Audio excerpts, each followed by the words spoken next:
ഇതൊരു half day in my ലൈഫാണ്. നമ്മൾ ചെർപ്പളശ്ശേരിയിൽ പോയതാണ്. ഇച്ചുവിൻ്റെ പല്ലിന് റൂട്ട് കനാൽ ചെയ്തതിന് ശേഷം ക്യാപ്പ് ഇടാനുണ്ടായിരുന്നു. ക്യാപ്പൊക്കെ ഇട്ട് കഴിഞ്ഞപ്പോൾ ഡോക്ടർ ഇച്ചു നല്ല കുട്ടിയാണെന്നൊക്കെ പറഞ്ഞിട്ട് സ്മൈലിൻ്റെ എറൈസർ കൊടുത്തിട്ടുണ്ടായിരുന്നു.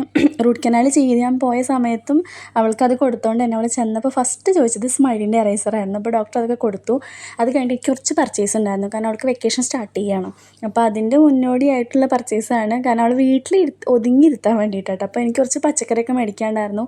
കൂർക്ക ഭയങ്കര ഇഷ്ടം. അപ്പോൾ കൂർക്ക, ഇച്ചുവിന് വേണ്ടി കോളിഫ്ലവർ, തക്കാളി, അങ്ങനെ കുറച്ച് പച്ചക്കറിയൊക്കെ മേടിച്ചു. പിന്നെ അത് കഴിഞ്ഞിട്ട് ഫ്രൂട്ട്സ് വാങ്ങാനുണ്ടായിരുന്നു. ഞാൻ പറഞ്ഞില്ല, അവൾക്ക് വേണ്ടിയിട്ട് തണ്ണിമത്തൻ കുറേ ദിവസമായിട്ടോ ചോദിക്കുന്നു. കൊടുത്തിട്ട് നല്ല കഫക്കെട്ടായിരുന്നു. അതുകൊണ്ട് തണ്ണിമത്തനും പിന്നെ അവൾക്ക് സ്പെഷ്യലായിട്ട് സ്ട്രോബെറിയൊക്കെ മേടിച്ചിട്ട് പോന്നു.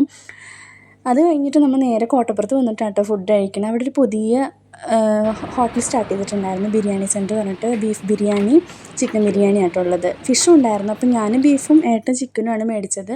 പിന്നെ ഞങ്ങൾ ചെറുതായിട്ട് ലൈമും കുടിച്ചിട്ട് നമ്മൾ അവിടെ നിന്ന് ഇറങ്ങി. വീട്ടിൽ വന്നിട്ട് ഞാൻ പിന്നെ ഫ്രൂട്ട്സൊക്കെ ഒന്ന് മഞ്ഞൾപ്പൊടി വെള്ളത്തിലൊക്കെ ഇട്ടിട്ട് ഒന്ന് ഫ്രഷായിട്ട് കഴുകി എടുക്കുമായിരുന്നു.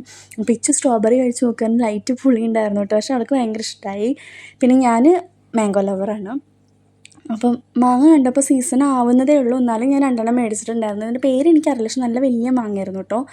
ലൈറ്റായിട്ടൊരു പുളിപ്പുണ്ടായിരുന്നു. എന്നാൽ ചില ഭാഗത്ത് നല്ല മധുരമുണ്ട്, ചില ഭാഗത്ത് ഭയങ്കര പുളിപ്പായിരുന്നു. കുഴപ്പമുണ്ടാവില്ല, ഒരു ഓക്കെ ആയിരുന്നു. പിന്നെ ഞാൻ ഇച്ചുവിന് അതൊക്കെ കട്ട് ചെയ്തു. പിന്നെ മാങ്ങയുടെ ലാസ്റ്റ് തണ്ടി എനിക്ക് കഴിക്കാൻ ഭയങ്കര ഇഷ്ടമാണ്. അപ്പോൾ അതൊക്കെ കഴിച്ചു, ഏട്ടനും കൊടുത്തു. പിന്നെ കുറച്ച് പച്ചക്കറി ഉണ്ടായിരുന്നു. ഞാൻ പറഞ്ഞില്ലേ പച്ചക്കറി മേടിച്ചു. അതൊക്കെ ഒന്ന് ഉപ്പ് വെള്ളത്തിൽ ഇട്ടിട്ട് കഴുകി വെച്ചു. അന്ന് ഇത്രയേ ഉള്ളൂ.